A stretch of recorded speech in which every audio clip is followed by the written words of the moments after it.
ou seulement militairement dans le Bayeux?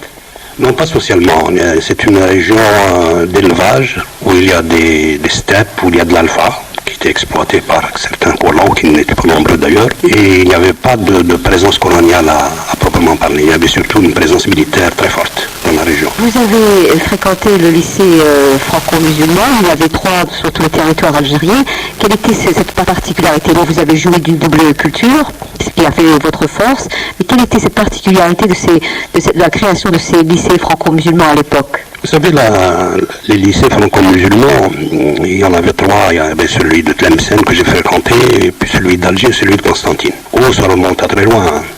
La création de ces lycées remonte à l'époque de Napoléon III, qui voulait, dans son rêve de création d'un royaume arabe en Algérie, il voulait former des cadres dans ce sens, c'est-à-dire des cadis, des interprètes, des professeurs.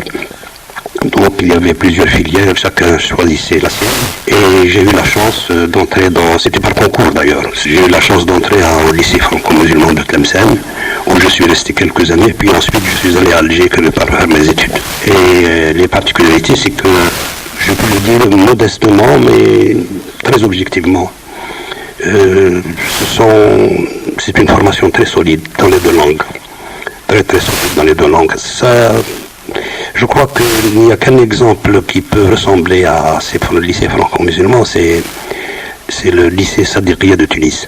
Donc les cadres qui sortaient de ces lycées étaient très bien armés sur le plan des 2 langues.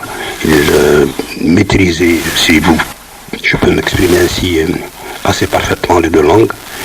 Et cela a servi à former des jeunes, puisqu'il y a eu quand même pas mal de professeurs qui ont pu exercer leurs fonctions, qui ont formé des jeunes, et c'est ainsi qu'il y avait toute une pépinière de cadres qui ont pu se former dans ces écoles.